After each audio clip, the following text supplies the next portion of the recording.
जय श्री कृष्ण। नमस्कार। उपनिषद के अध्ययन की श्रृंखला में मांडुक्य उपनिषद के आज के सत्र में सभी का स्वागत एवं अभिवादन। उपनिषद की शुरुआत में रिस्पेक्टिव उपनिषद का शांति पाठ करने की प्रथा है, क्योंकि अभी हमने शांति पाठ के बारे में अध्ययन कर लिया है, इसलिए अभी हम मांडुक्य उपनिषद में शांति पाठ से प्रार्थना की शुरुआत करेंगे। आपके सामने ये आपको भेजा गया है, ये आपके सामने है।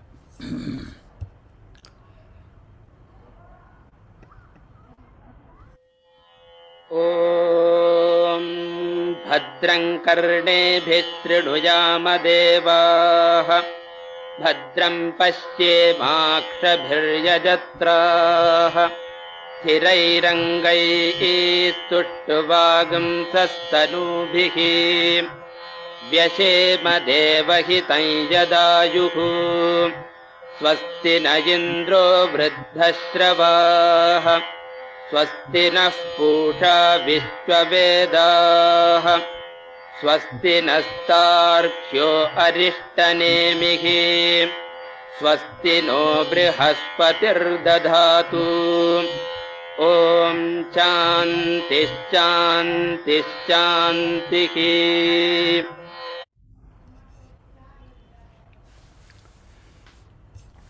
मांडुक्य उपनिषद का ये शांति पाठ है और हो सके तो इसे कंठस्थ करने की कोशिश करिए।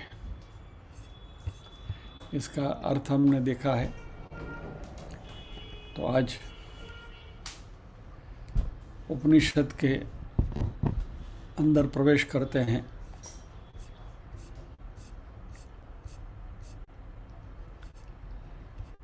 पहले श्लोक के साथ।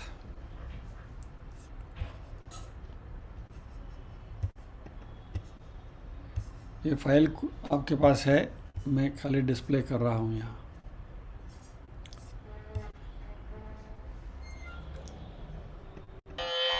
ओमित्येतदक्षरमिदं सर्वं तस्योपव्याख्यानम् भूतं भवद्भविष्यदिति सर्वमोङ्कार एव यच्चान्यत्रिकालातीतं तदप्योङ्कार एव। सॉरी, ये टेक्स्ट जो आपको भेजा है उसमें कुछ गलतियाँ हैं, तो आई will send you the corrected one, क्योंकि यहाँ जो भूतम है भूत दीर्घ होना चाहिए और ये त्रकालातीतम नहीं है, त्रिकालातीतम है। सॉरी, मैं आपको करेक्टेड वर्जन भेज दूंगा। एनीवे, श्लोक को समझ लेते हैं। ओम इत्ये तदक्षरमिदं सर्वम, इसमें संधि है। ओम इति एतद अक्षरम इदम सर्वम। मुझे लगता है नेक्स्ट टाइम ऑनवर्ड्स जो भगवत गीता में जैसे हम करते हैं वैसे सभी शब्दों का अन्वय के साथ, अर्थ के साथ डिस्प्ले लेकर आएंगे। Anyway, today I could not do it, please excuse me, bear with me. तो यहाँ जो पहला शब्द है ओमित्येतदक्षरमिदं सर्वम, इसमें संधि है। ओम इति एतद अक्षरम इदम सर्वम। ओम वह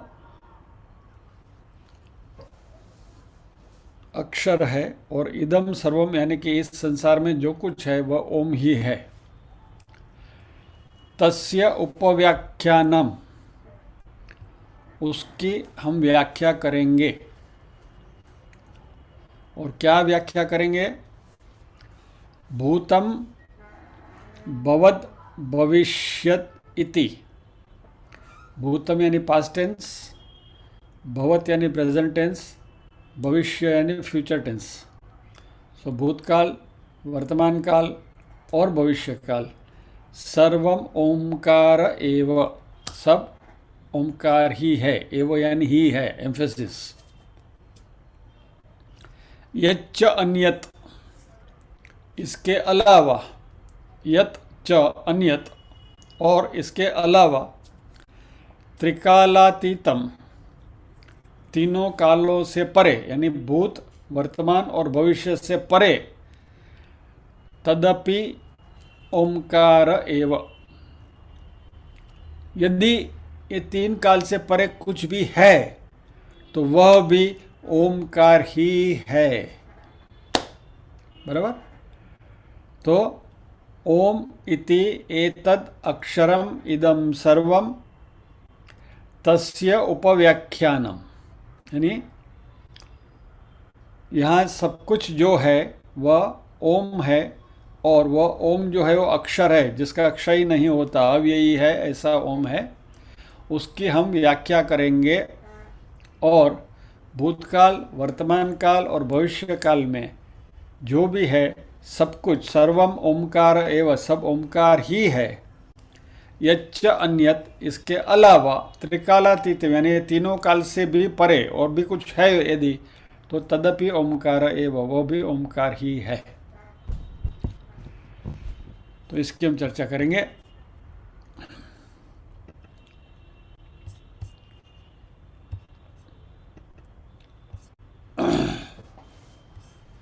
ओके, जैसे हमने देखा, थोड़ा रिकैप्चुलेशन कर लेते हैं जस्ट टू कनेक्ट।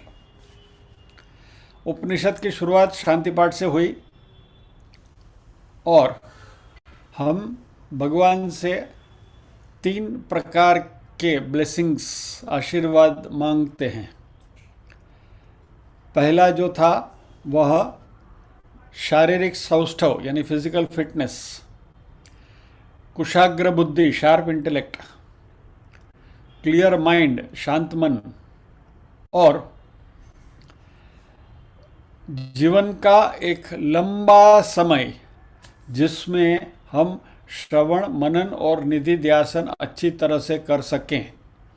ये हमने पहला ब्लेसिंग यानी कि पहला आशीर्वाद ईश्वर से मांगा। दूसरा, अध्यात्म की ये यात्रा है वो निर्विघ्न चलती रहे। That is our spiritual journey should be free from any kind of obstacles, किसी भी प्रकार का विघ्न नहीं आने चाहिए। और ये ऑब्स्टेकल्स जो हैं, तो इसमें अभी तीसरी प्रार्थना ये करते हैं कि यह ऑब्स्टेकल्स किन प्रकार के हो सकते हैं? आधि दैविक, आधि भौतिक, आध्यात्मिक। बराबर। ये 3 प्रकार के हमारे विघ्न है। ये तीनों प्रकार के विघ्न हमें कहीं भी हमारे सामने न आए, इसलिए हम इस उपनिषद की यात्रा करने से पहले शांति पाठ करते हैं। यानी हमेशा इस उपनिषद की यात्रा शुरू करने से पहले ये शांति पाठ किया जाता है।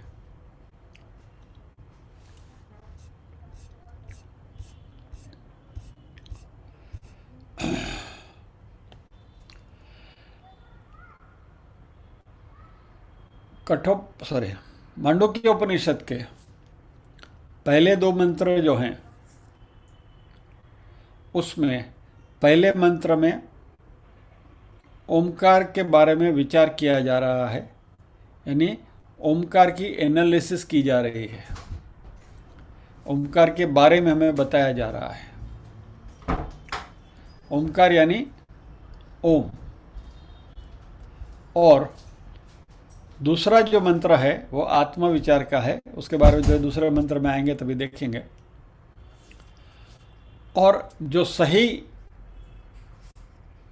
ज्ञान मांडुक्य उपनिषद का है उसकी शुरुआत तीसरे मंत्र से होती है। इसमें 3 से 7वें मंत्र तक आत्मविचार है, और 8 से 12वें मंत्र के बीच में ओमकार का विचार है। ये मोटी मोटी डिवीजन ऑफ मांडुक्य उपनिषद। तो पहले हम प्रथम मंत्र को देखेंगे जो अभी अभी हमने देखा।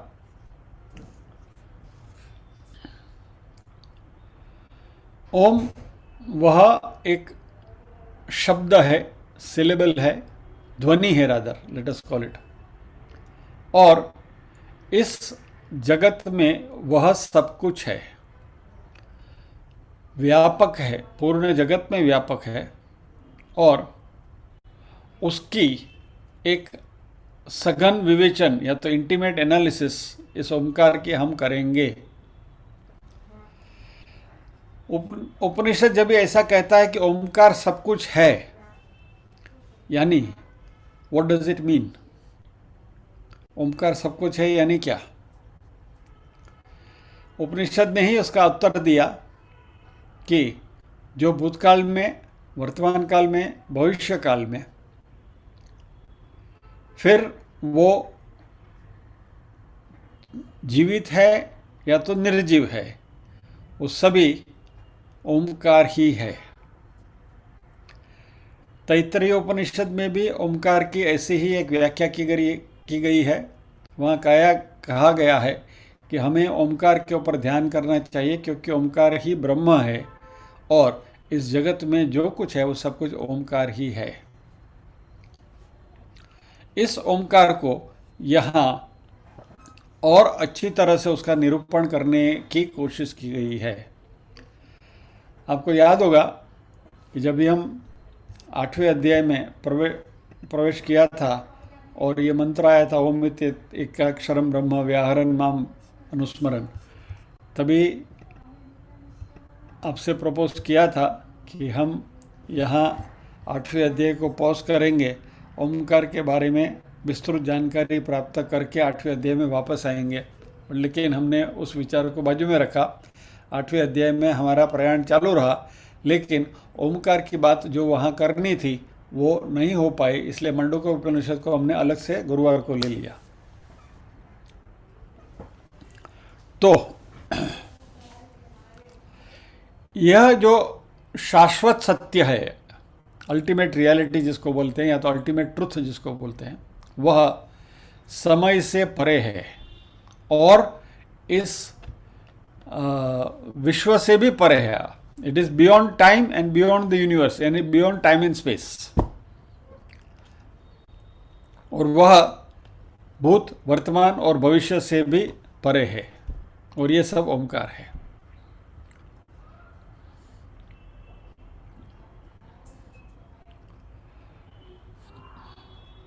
ओंकार एक बहुत महत्वपूर्ण ध्वनि है, और क्योंकि उपनिषद कहता है कि इस जगत में जो भी कुछ है वो मात्र और मात्र ओंकार ही है, इसलिए ओंकार को हमें अच्छी तरह से समझना होगा। समय के परिप्रेक्ष्य में, यानी with in the framework of time and beyond the framework of time also, यानी कि समय को लांघ कर भी उसको समझना पड़ेगा। इसलिए ओंकार का जो विचार है वो बहुत महत्व का है, और ओंकार का जो एक्चुअल विचार जो है वह आगे 8 से 12वें मंत्र में और भी डिटेल में आएगा।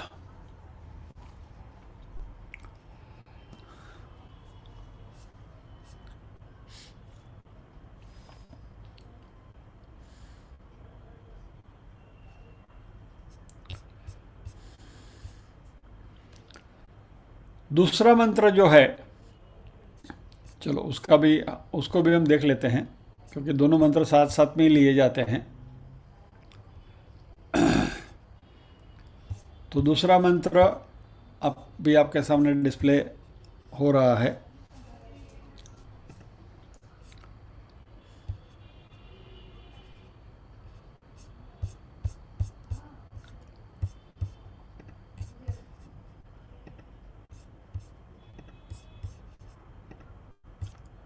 तो इसको भी हम सुन लेते हैं। सर्वं ह्येतद् ब्रह्माजमात्मा ब्रह्म सोऽयमात्मा चतुष्पात् सर्वम ही एतद् ब्रह्म अयम आत्मा ब्रह्म स अयम आत्मा चतुष्पात्। ये यहाँ चतुष्यात लिखा है। ये पूरा टेक्स्ट में गलतियाँ बहुत हैं। I will send you corrected version, please bear with me. ये मैंने आपको भेज दिया, तभी देखा नहीं, चेक नहीं किया और ऐसे भेज दिया था। अभी मालूम पड़ रहा है कि इसमें गलतियाँ काफ़ी हैं। एनीवे, सर्वम ही एतद् ब्रह्म अयम आत्मा ब्रह्म स अयम आत्मा चतुष्पात्।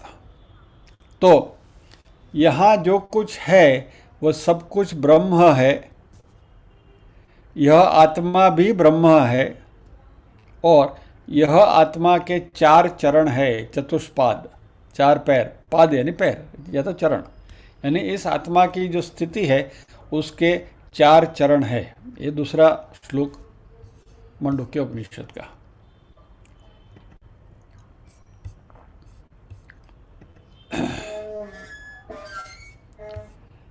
नाउ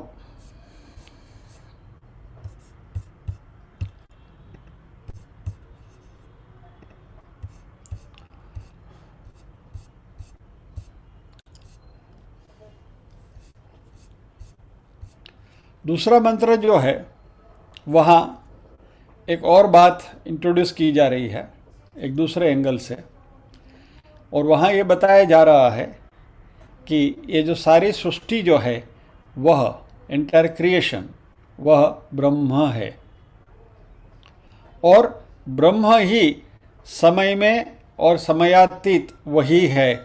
इसलिए हम ब्रह्म के बारे में भी विचार करेंगे। ब्रह्मन विल ऑल्सो बी एनालाइज्ड। तो ब्रह्म के बारे में विचार करके हम इस जगत में जो कुछ है समय की परिधि में और बियॉन्ड टाइम, उसके बारे में हम सोचेंगे। इसलिए ब्रह्म के बारे में विचार करना वो भी बहुत महत्व का है। और इसलिए उपनिषद ही सवाल पूछता है तो फिर ब्रह्म क्या है, और उपनिषद ही उसका उत्तर देगा, सोयम आत्मा ब्रह्म, यानी आत्मा ही ब्रह्म है। सो आत्मा का और ब्रह्म का ऐक्य यहाँ बताया जा रहा है। तो अभी आत्मा क्या है? आत्मा यानी मैं, राइट? और ब्रह्म सब कुछ है, और इसलिए मैं अपने आप को आत्मा के साथ इक्वेट करता हूँ। आत्मा का और ब्रह्म का मैं अनुसंधान करता हूँ, यानी कि my self is Brahman, I am ब्रह्म, अहम ब्रह्मास्मि। तो यदि ब्रह्म सब कुछ है, आत्मा सब कुछ है, आत्मा ब्रह्म है, इसलिए मैं ब्रह्म हूँ, और इसलिए इस जगत में जो कुछ है वो सब कुछ मैं ही हूँ। I am everything, my self is everything. आत्मा सब कुछ है। इसको आत्मविचार कहते हैं, सेल्फ इंक्वायरी जिसको कहते हैं। यानी इस सृष्टि के बारे में सोचते हुए आत्मा के बारे में भी हम सोचेंगे। तो पहले मंत्र में ओमकार का विचार है, दूसरे मंत्र में आत्मा का विचार है, और धीरे धीरे हम इसके बारे में चर्चा करते करते करते करते इस आत्मा और ब्रह्म के ऐक्य का निरूपण करेंगे, और इस दोनों को ओमकार के साथ इक्वेट करेंगे। And will be going step by step logically into all this entire process.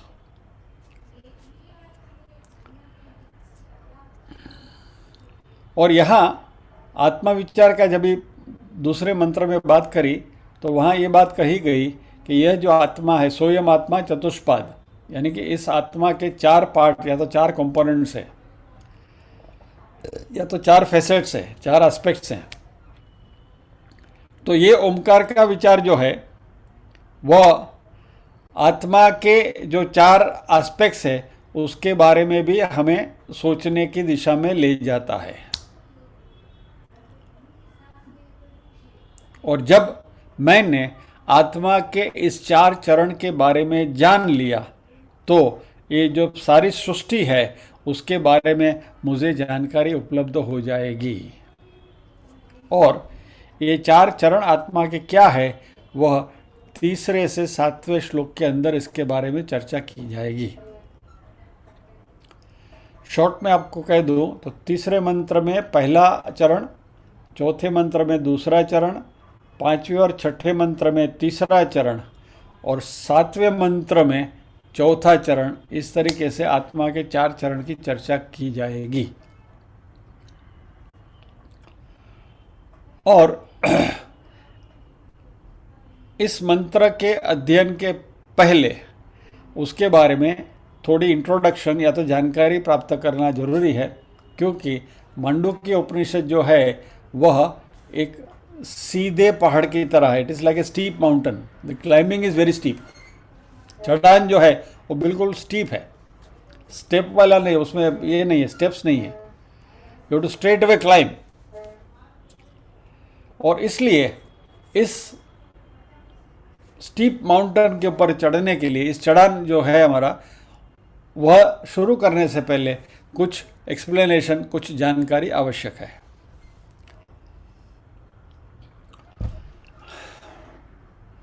Mandukya उपनिषद जो है वो बाकी सारे उपनिषदों से कुछ अलग होता है। अलग है, रादर होता है नहीं। सुनिए जरा, इसको गौर से सुनिए, क्या फर्क है। और ये मांडुक्य उपनिषद की जो अलगता है, या तो मांडुक्य उपनिषद की जो विशेषता है उससे, उसकी वजह से थोड़ा उसको ग्रास्प करना, उसको पकड़ना थोड़ा कठिन भी है। हम देखें ये फर्क क्या है। बाकी के उपनिषदों में क्या होता है, कोई भी उपनिषद आप ले लो मांडुक्य को छोड़कर, तो सभी उपनिषदों में पहला लेसन, पहला पाठ जो हमें सिखाया जाता है वह यह कि ब्रह्म है वही इस सृष्टि का कारण है, यानी कि ब्रह्म से ही सृष्टि प्रतिपादित हुआ, तो सृष्टि उत्पन्न हुई है, यानी ब्रह्म is the cause of this entire universe. ये बात हम अभी तक सीखते आए हैं। जो भी चर्चा हमने करी है ब्रह्म के बारे में, सृष्टि के बारे में, तो हमारी सभी चर्चाओं का अंतिम सार यही रहता है कि ब्रह्म पहले उनका प्राकट्य हुआ था और ब्रह्म से ही सारी सृष्टि का उत्पादन हुआ है, तो सारी सृष्टि उसमें से निकली, बनी है। तो ब्रह्म जो है वो कारण है और ये जो सृष्टि है वो कार्य है। ब्रह्म is the cause, universe is the effect. तो आप और जो भी उपनिषद है वो ले लो, ऐतरेय, मुंडक, तैत्तरेय उपनिषद वगैरह वगैरह वगैरह, सभी में ब्रह्म को कारण माना जाता है और विश्व को कार्य माना जाता है। बराबर, अभिन्न निमित्तोपादान कारण परमात्मा को बताया गया।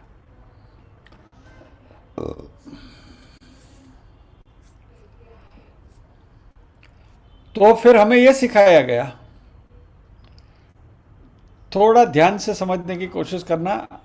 ये जो इंट्रोडक्टरी पार्ट है थोड़ा आपको क्लिष्ट लगेगा, पर धीरे धीरे जैसे उसमें आगे चलते जाएंगे वैसा मज़ा आएगा।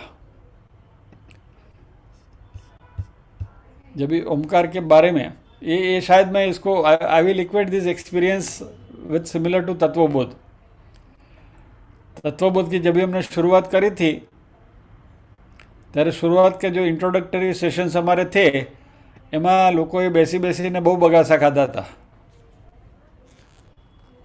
અને પછી જેમ જેમ જમાવટ થતી ગઈ એમ પછી ખૂબ જ આનંદ આવતો હતો। બરાબર છે, યુ વિલ એગ્રી વિથ मी। तो ये अध्यात्म का जो ये विषय है उसमें शुरुआत कुछ ऐसी होती है जब नए सब विषय की क्योंकि ये कुछ बातें कुछ ऐसी हैं कि जो हमने पहले कभी सुनी नहीं है, पहले कभी जानी नहीं है, पहले कभी अध्ययन नहीं किया है, तो इसकी वजह से शुरुआत में थोड़ा कठिन लगेगा। जैसे जैसे हम आगे बढ़ते जाएंगे, मान लीजिए कि गंगा जी में आपको स्नान करने के लिए जाना है, तो पहले तो आप गंगा जी के पास जाएंगे और पहला चरण, पहला पैर रखेंगे, बहुत ठंडा है, डर लगता है क्या। लेकिन जैसे ही प्रवाह में आपने प्रवेश किया ने एक बार गंगाजी में डूबकी मारी પછી બહાર નીકળવાનું મન થાય નહીં. આ મારો અનુભવ છે અને તમારો પણ અનુભવ હશે ગંगा स्नान જેણે કર્યું હશે એનો, बराबर. तो ये उपनिषद गंगा का भी ऐसा ही है कि इसमें शुरुआत में जब हम पैर रखते हैं तो थोड़ा ધ્રુજારી થાય આપણને કે બહુ કંઈક ઠંડુ લાગે છે, ગड़बड़ લાગે છે.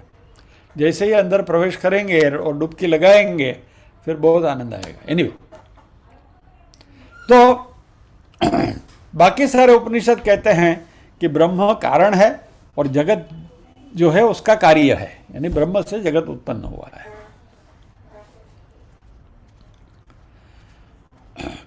और क्योंकि ब्रह्म कारण है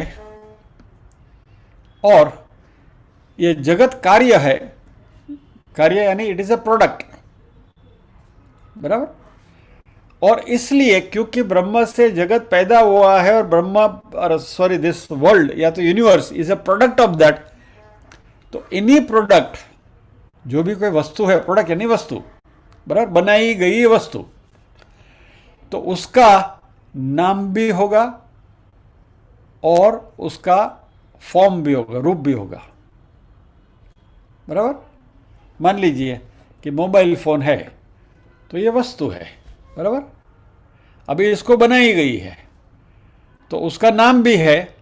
मान लीजिए कि इसका नाम है आईफोन, राइट. और उसका फॉर्म यानी कि उसका शेप है, उसका एक स्वरूप है, बराबर. नाम और रूप. तो फ़ोन का नाम है और ये फ़ोन का रूप है कि भाई ये पर्टिकुलर कलर का है, इसका स्क्रीन ऐसा ऐसा है, ये है वो है वो है वगैरह वगैरह. એવી રીતે આપણે બધા ઢીંગલા અહીંયા બેઠા છીએ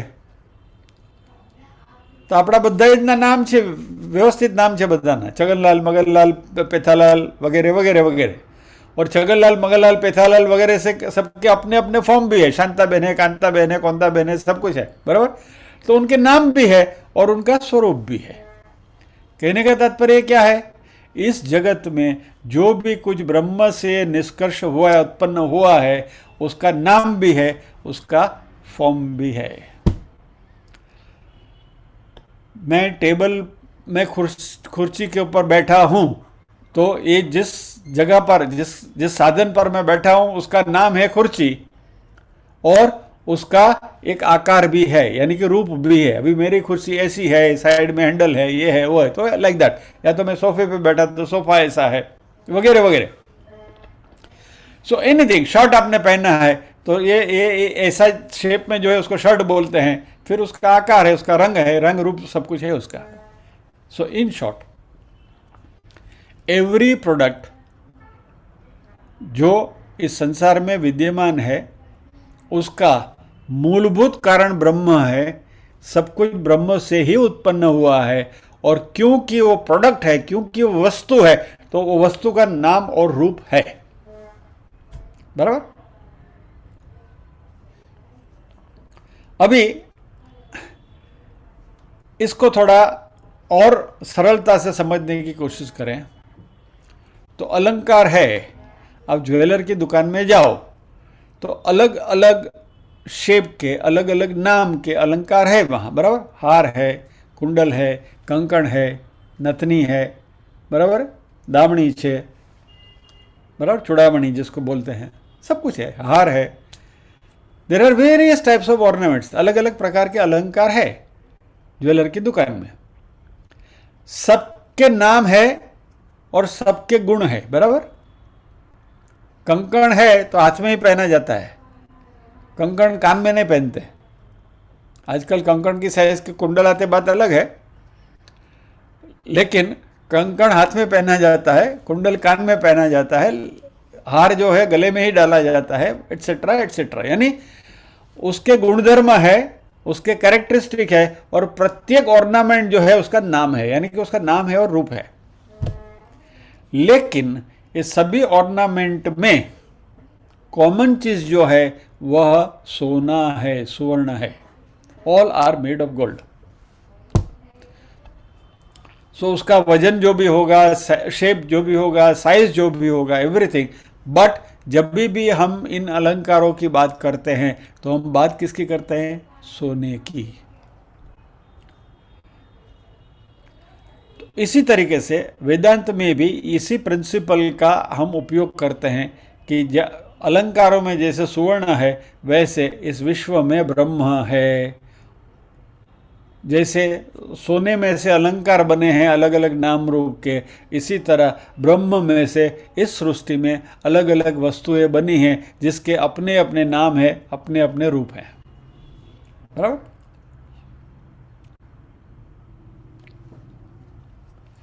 मान लीजिए कि आपने कंकण लिया हाथ में। This is an imaginary process, you can not do it. Reality में आप कर नहीं सकते। सोने ज्वेलर की दुकान में आप गए और आपने हाथ में कंकण उठाया और ज्वेलर को बोलो कि इसमें से सोना निकाल लो और मुझे खाली कंकण दे दो, मिलेगा? नहीं मिलेगा। यानी सोने को निकाल दिया तो कंकण नहीं मिलेगा। इसलिए ऐसे ही इस जगत में से ब्रह्म को निकाल दो तो जो सारी वस्तुएं हैं उसका कोई अर्थ नहीं है। तो जैसे इन ornaments gold is a substrate, आधार है, वैसे इस जगत में भी सभी चीज जिसके नाम और रूप हैं वो सभी का सबस्ट्रेट यानी कि आधार है, वो ब्रह्म है।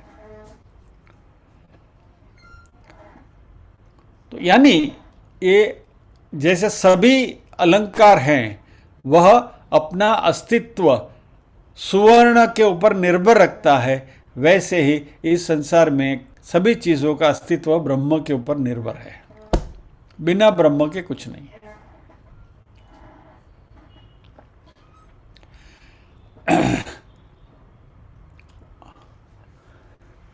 तो बाकी के जो सारे उपनिषद हैं और अभी तक की जो हमने अध्यात्म की चर्चा करी है, इसमें हमने इस शब्द का बार बार प्रयोग किया है कि ये सब मिथ्या है। मिथ्या क्यों है? मिथ्या शब्द का अर्थ ये है कि वह एंटिटी, वह चीज जिसका अपना स्वतंत्र अस्तित्व नहीं है।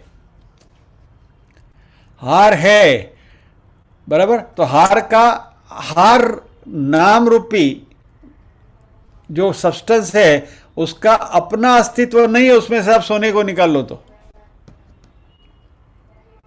कंकण में से सुवर्ण निकाल लो तो फिर कंकण में रहेगा क्या?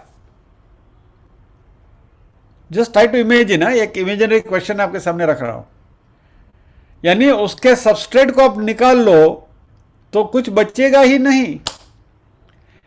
एंड क्योंकि ये अलंकार में से सुवर्ण निकाल लिया तो फिर आप जो भी नाम से पुकारो, हार बोलो, कंकण बोलो, कुंडल बोलो, कुछ भी बोलो, उसका कोई अर्थ रहता नहीं है, because they have no independent existence. And क्योंकि उनका अपना स्वतंत्र अस्तित्व नहीं है इसलिए उसको मिथ्या कहा गया।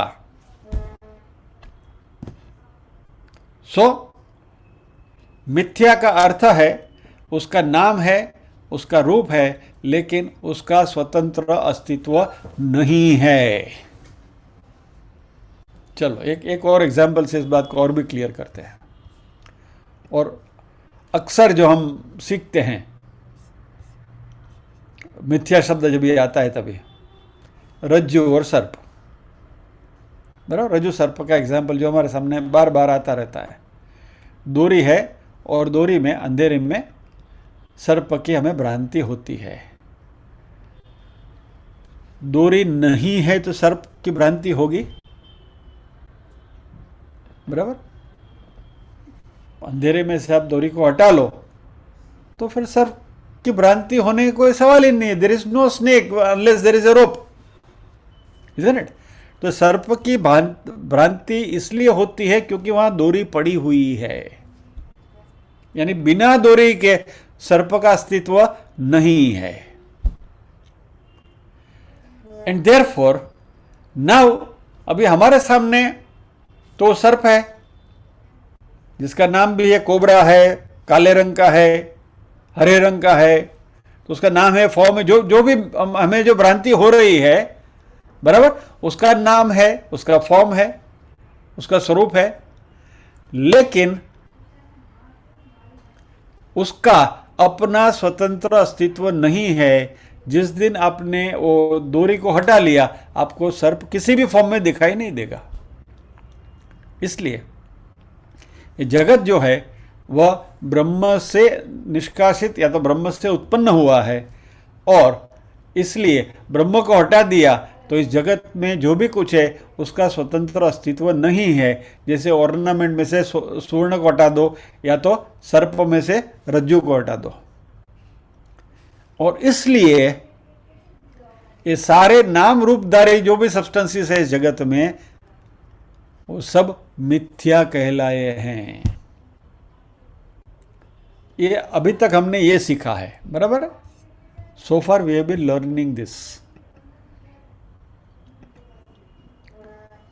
ये बात पूरी समझ में आ गई, बैठ गई दिमाग में, कि बिना रज्जु के सर्प नहीं है, बिना सुवर्ण के अलंकार नहीं है, इसी तरह बिना ब्रह्म के जगत नहीं है। नाउ मांडुक्य उपनिषद इस लॉजिक को इस तरीके से नहीं पकड़ता है। मांडुक्य उपनिषद के पास मिथ्या को बताने के लिए एक अलग सेट ऑफ रीजनिंग है, अलग अलग सेट ऑफ आर्ग्यूमेंट्स है, लॉजिक है। और यह जो मांडुक्य उपनिषद का जो रीजनिंग या तो जो लॉजिक है वह बहुत गहरा भी है और बहुत सीधू चढ़ान छे, स्टीप छे। इसलिए उसके ऊपर सतत अभ्यास और मनन की जरूरत है, तभी वो पकड़ में आएगा।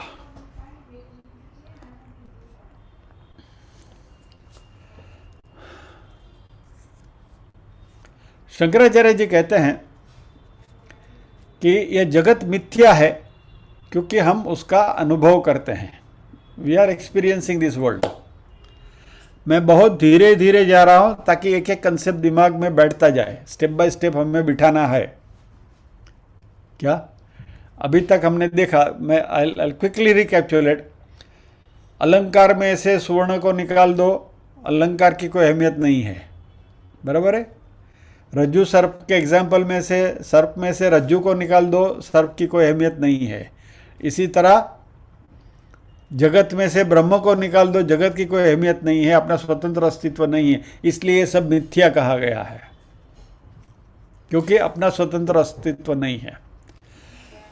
शंकराचार्य जी कहते हैं कि इस जगत मिथ्या है क्योंकि इस जगत का हम अनुभव करते हैं, बराबर। हमारे सामने सब कुछ दिखता है। गरम गरम बटाटा बड़ा सामने आवे तो मोढ़ा में पानी आवे छे, बराबर। उसका एक्सपीरियंस, अनुभूति होती है ना, राइट। रबड़ी का एक चम्मच लेके मुंह में रखा तो मीठा लगता है। वी आर एक्सपीरियंसिंग इट, बराबर। किसी दोस्त को गले मिल लिया तो उसके दोस्ती का एहसास होता है हमें, तो वी आर एक्सपीरियंसिंग इट। यानी इस जगत में जो भी कुछ है वो हमें दिखता है, हम उसका अनुभव कर सकते हैं, हमें उसकी प्रतीति होती है। और शंकराचार्य जी कहते हैं कि जिसकी भी हम अनुभूति करते हैं, जिसको हम एक्सपीरियंस कर सकते हैं, वो मिथ्या है। मिथ्या की डेफिनेशन बदल दी उन्होंने। और यदि जिसका भी हम अनुभव कर सके, जिसकी भी हम अनुभूति कर सके, वो मिथ्या है, तो सत्य क्या है? पूरा शीर्षासन कर दिया हमने। आई बात समझ में? पहले हमने शुरुआत कहां से करी? ब्रह्म से। ब्रह्म सत्यम जगत मिथ्या पर आए। अभी यहां उल्टी बात हो रही है। ये जगत यदि मिथ्या है तो सत्य क्या है? इट इज लाइक वो प्राइमरी स्कूल में जब वो इंस्पेक्टर आते थे ना शिक्षकों का एग्जामिनेशन लेने के लिए, तो तभी एक किस्सा मैंने आपको पहले भी सुनाया है, बट इस संदर्भ में वापस सुनाता हूँ। तो तभी वो सिखाया जाता था कि your teaching should be objective teaching, not subjective. सीधा विषय पर नहीं आना है, आपको बच्चों में क्यूरियोसिटी जगा के फिर धीरे धीरे धीरे धीरे वो बच्चों से उसका आंसर निकालना है और फिर उस विषय के बारे में पढ़ाना है। तो एक बार एक स्कूल में ऐसे इंस्पेक्टर आ गए, लास्ट बेंच पर जाके बैठ गए और सामने शिक्षक को पढ़ाना था।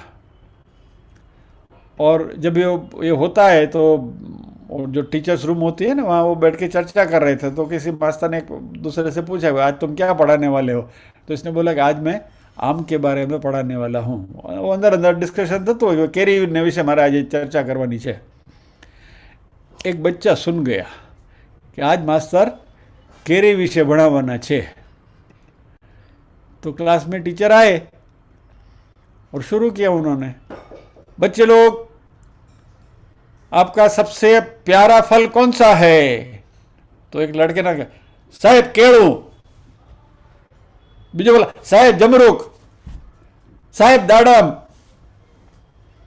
एक ने बोला, साहेब नारिયેળ।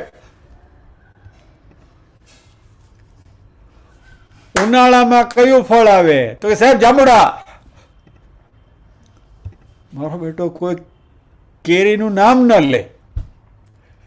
मास्टर पसीना पसीना, क्योंकि सामने इंस्पेक्टर बैठा है। એટલે બાળકો છે ને એ ઘણીવાર આપણા મોટાના ચક્કા છોડાવી દેતા હોય છે। अभी कुछ ऐसी बात यहाँ हो रही है।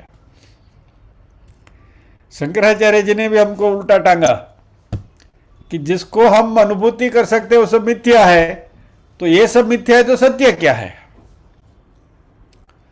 और इसलिए कहते हैं कि जिसकी अनुभूति बाय दिस डिडक्टिव लॉजिक, जिसकी भी हम इंद्रियों से अनुभूति कर सके वो मिथ्या है, तो सत्य क्या है? इंद्रियों से जिसकी अनुभूति नहीं हो सके वो सत्य है। बराबर? बिल्कुल सेशन हो गया ना? तो इस जगत में ऐसी कोई एंटिटी चीज है क्या कि जिसकी अनुभूति हो ही ना सके? You can never experience. Mandukya Upanishad कहता है कि हाँ ऐसी एक चीज है, ऐसी एक एंटिटी है कि जिसका कभी अनुभव नहीं किया जा सकता। You can not experience it. बराबर? अभी आई, अभी कुछ मजा आएगा। पूरा उल्टे हो गया, उल्टा टंग दिया हमको, सेशन करवा दिया। तो अभी मांडुक्य उपनिषद ऐसा कहता है कि इस जगत में ऐसी कुछ एक एंटिटी ऐसी है कि जिसकी आप अनुभूति नहीं कर सकते, और ऐसी एक ही चीज है कि जिसकी अनुभूति नहीं होती। और वो क्या है?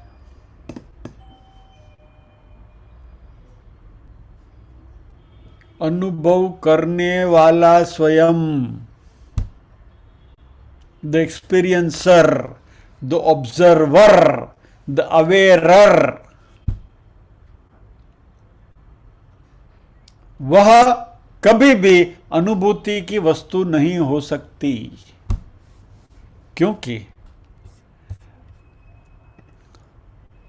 आप यदि देख रहे हो, बराबर, तो आप देखने वाले हो, सामने दिखाई देने वाली चीज है, बराबर, दृश्य है, आप देख रहे हैं। आपकी आंखें जिसको देख रही हैं, आप आंख को देख सकते हो क्या? Can you?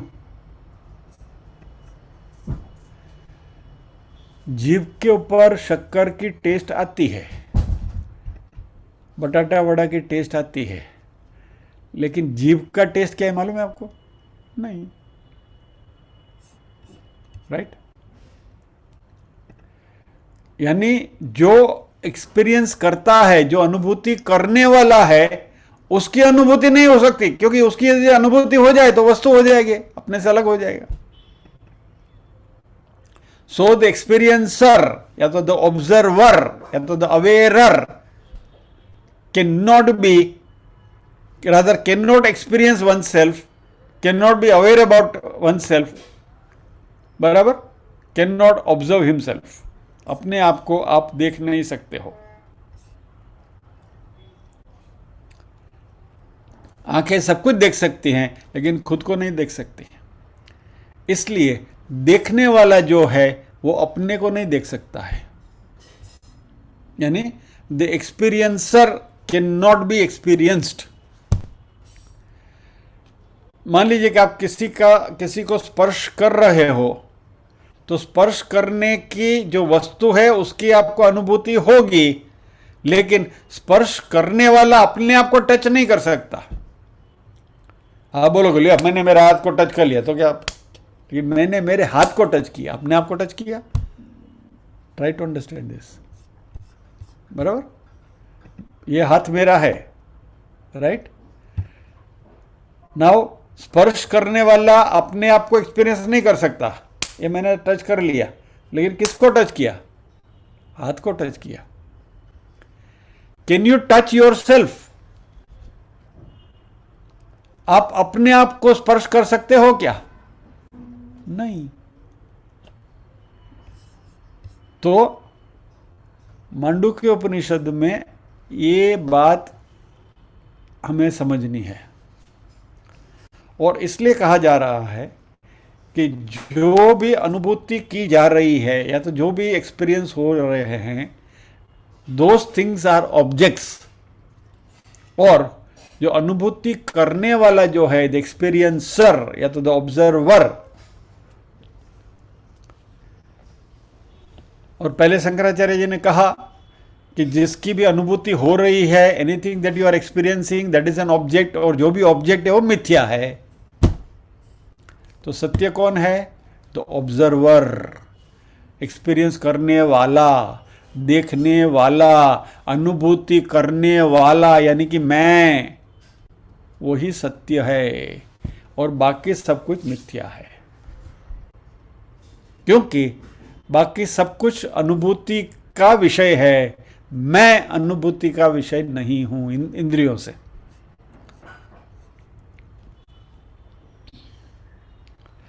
Okay, Shankaracharya ji इसके लिए भी एक लॉजिक देते हैं कि यदि तुम्हें कोई वस्तु के अस्तित्व के बारे में जानकारी देनी है या तो प्रूफ देनी है, तो वस्तु की जानकारी आपको होनी चाहिए। मान लीजिए कि मुझे आपको इस आईफोन के बारे में कुछ बताना है, ये वस्तु मेरे पास पड़ी है इसलिए मैं आपको बार बार बता रहा हूँ, सामने है इसलिए। इसके बारे में मुझे आपको जानकारी देनी है, बराबर है। तो मैं यदि इसकी जानकारी आपको देना चाहता हूँ तो I must be aware about it. मैंने एक चीज़ को जिंदगी में कभी देखी ही नहीं है, तो मैं उसके बारे में आपको कुछ बता सकूंगा? नहीं बता सकूंगा। So if I have to prove the existence of an object, किसी वस्तु के अस्तित्व की यदि मुझे प्रूफ देनी है, तो वो वस्तु की मुझे जानकारी होनी चाहिए। कोई भी अननोन चीज है उसके बारे में मैं बता नहीं सकता। और मोमेंट जैसे ही आप किसी चीज के अस्तित्व के बारे में बात करनी शुरू करो, उसका अर्थ यह हो गया कि आप उस चीज को जानते हो, बराबर। मैं आपसे कहूं कि टिम्बकटू नाम का प्रदेश है, अभी टिम्बकटू आपने देखा है? नहीं देखा, मैंने भी नहीं देखा है, तो मैं टिम्बकटू के बारे में क्या बोलूं आपको? It's not there. तो यदि कोई टिम्बकटू नाम का प्रदेश है, मैं वहां जाकर आया हूं, या मैंने उसको देखा है, या तो मैंने उसके बारे में कई किताबों में पढ़ा है, या तो इंटरनेट पे उसके बारे में जानकारी प्राप्त की है, तो हाँ भाई वो चीज़ अस्तित्व में है और उसके बारे में मुझे जानकारी है।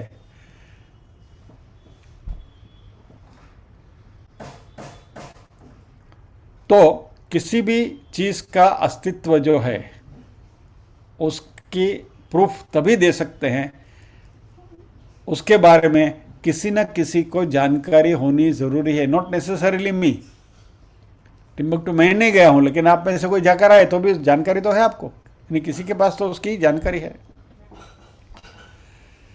यानी इस जगत में कोई चीज़ ऐसी हो कि जिसके बारे में कभी भी किसी को कोई जानकारी नहीं है, वह चीज़ नॉन एग्जिस्टेंट कैटेगरी में आएगी, यानी कि जिसका अस्तित्व नहीं, अस्तित्व विहीन कैटेगरी में वो आएगी। अच्छा चलो एक एग्जांपल देखते हैं। आदमी के सींग, हॉर्न्स, मनुष्य को सींग होता है क्या? कभी भी नहीं है। Can you talk about it? No, it is non existent. हमारा सींग कभी है ही नहीं, न तो किसी ने देखा है, न तो किसी ने उसकी अनुभूति करी है, और इसलिए कंक्लूजन क्या होगा? हमारे सींग नहीं है। तो कोई भी चीज़ का अस्तित्व जो है उसके बारे में तभी ही बात कर सकते हैं जब भी उसके बारे में हमारे पास कुछ जानकारी प्राप्त कर सकें।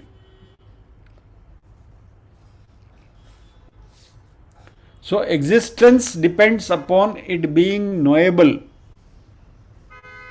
अस्तित्व के लिए उसके बारे में जानकारी जरूरी है।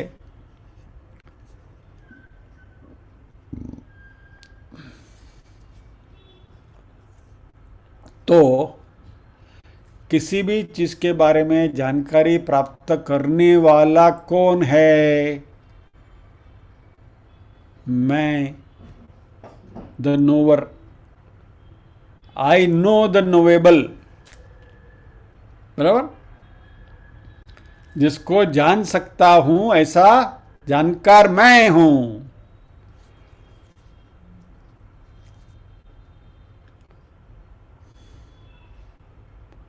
और इसलिए वेदांत ये कंक्लूड करता है कि I am the subject, everything else is the object.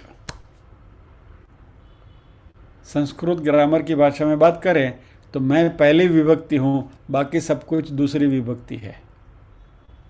मैं कर्ता विभक्ति हूं, बाकी सब कर्म विभक्ति है। यानी I am the subject, rest everything is object.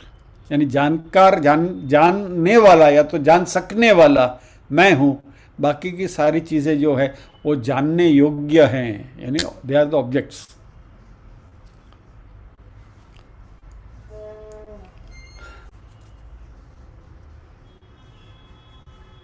Now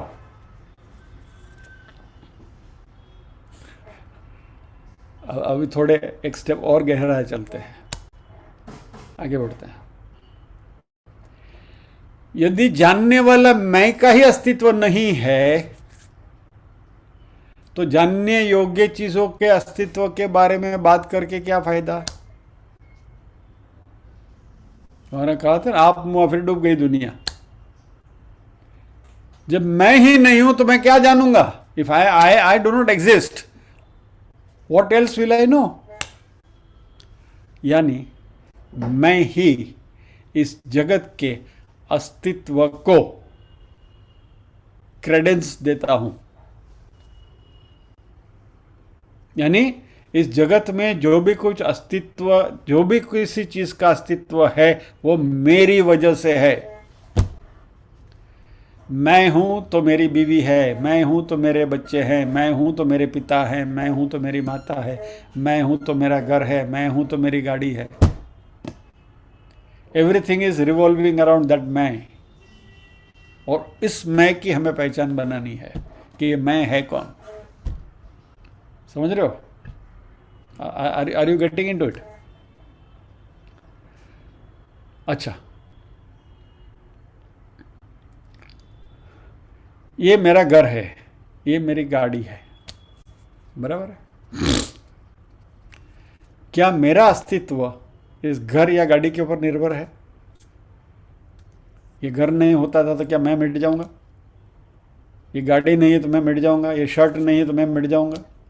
ये चश्मे मेरे हैं, चश्मे नहीं है तो क्या मेरा अस्तित्व गुल हो जाएगा? नहीं। यानी if the object is not there, you cannot deny the subject. यानी इन चीजों के अस्तित्व के बारे में नहीं एक्सपीरियंस करते हुए भी मेरा अस्तित्व मिटता नहीं है। इस जगत में से कोई भी चीज न बचे तो भी मैं तो रहता हूं।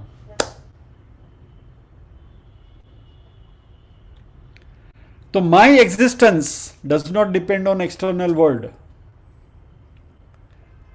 लेकिन the external world depends upon my existence. मेरे होने से दुनिया है, मेरे नहीं होने से दुनिया नहीं है। यही बात हम बार बार करते हैं कि the world is the projection of your mind. जो जगत है वह हमारे मन का प्रोजेक्शन है। मान लीजिए कि लड़का 25 साल का हुआ और उसकी शादी हुई और घर में जो स्त्री आई वह उसकी बीवी है, बराबर है। तो उसकी बीवी कब बनी? जब वो था तब। अभी वो नहीं है तो उसकी बीवी होना संभव है नहीं। मान लो कि छगन है, छगन की शादी हुई तो जो घर में नववधु आई वो छगन की बीवी कहलाएगी, बराबर है। और छगन नहीं है, छगन का अस्तित्व मान लो जो मिट गया तो वो जो औरत है वो किसी की बीवी कहलाएगी नहीं कहलाएगी? रिलेशन खत्म हो गया, isn't it? सो छगन है तो बीवी है, छगन है तो उसके बच्चे हैं। सो ये सारे ऑब्जेक्ट्स नहीं है तो भी मैं तो हूं। और इसलिए मेरा अस्तित्व जो है वो जगत के अस्तित्व के ऊपर निर्भर नहीं है। और मैं मेरी सभी इंद्रियों को बंद कर दूं, कान बंद कर दूं, आंख बंद कर दूं, नासिका बंद कर दूं, सब कुछ बंद कर दूं, यानी बाहर से जो भी स्पंदन आते हैं वो सारे रिसीविंग पॉइंट्स है उसको मैं शट कर दूं, बंद कर दूं, तो जगत तो मेरे सामने से मिट गया। क्योंकि कुछ सुनाई नहीं देता है, कुछ दिखाई नहीं देता है, कुछ सूंघ नहीं सकता हूं, कुछ स्पर्श नहीं कर सकता, कुछ नहीं है, राइट? कुछ टेस्ट नहीं हो रहा है, nothing, but still I continue to exist. मेरा अस्तित्व तो बना ही रहता है। और इसलिए शंकराचार्य जी कहते हैं कि ये जो नोअर है, ये जो सब्जेक्ट है, उसको प्रूफ करने की जरूरत नहीं, इज सेल्फ प्रूवन। मेरे अस्तित्व के बारे में आप मुझे प्रश्न नहीं कर सकते हो कि भाई why you are existent. I am existent, that's it, मैं हूं। और इसलिए मैं, the observer, the knower, the experiencer, वही सत्य है और जगत मिथ्या है। तो ये जो जगत है वह नाम और रूप है और इसलिए मिथ्या है। तो बाकी के सारे उपनिषद वह है, it is a product made by somebody and that somebody is ब्रह्म। और इसलिए ब्रह्म सत्य है और जगत मिथ्या है। मांडुक्य उपनिषद कहता है कि जगत मिथ्या इसलिए है क्योंकि मैं उसका एक्सपीरियंस कर सकता हूं, मैं उसकी अनुभूति ले सकता हूं। एंड क्योंकि ये जगत मिथ्या है, क्योंकि वो ऑब्जेक्ट है, उसका मैं एक्सपीरियंस कर सकता हूं, तो फिर व्हाट अबाउट माई बॉडी, मेरे शरीर का क्या? तो शरीर की भी मैं अनुभूति कर रहा हूं। Body is also an object of experience.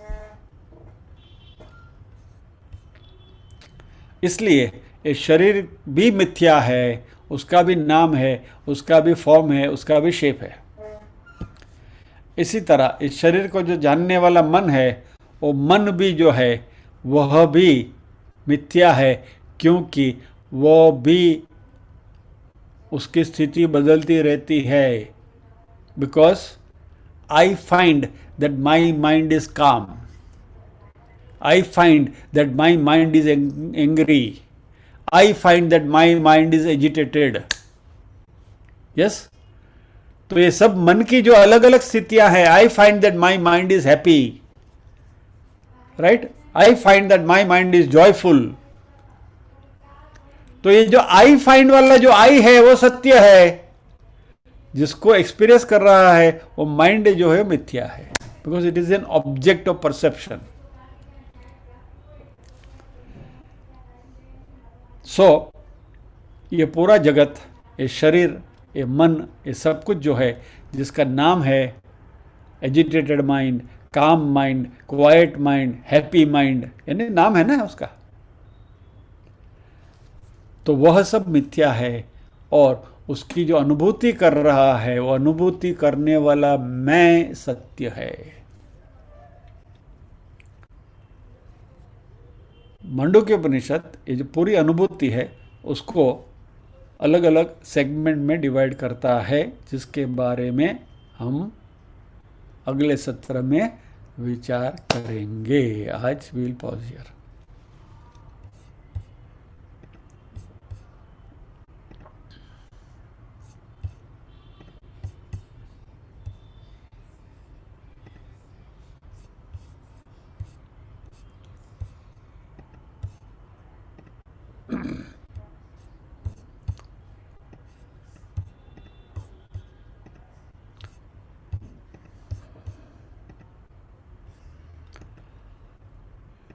ओम असतो मा सद्गमय, तमसो मा ज्योतिर्गमय, मृत्योर्मा अमृतंगमय। सर्वेषां स्वस्तिर्भवतु, सर्वेषां शान्तिर्भवतु, सर्वेषां मंगलं भवतु, सर्वेषां पूर्णं भवतु। लोकाः समस्ताः सुखिनो भवन्तु, लोकाः समस्ताः सुखिनो भवन्तु।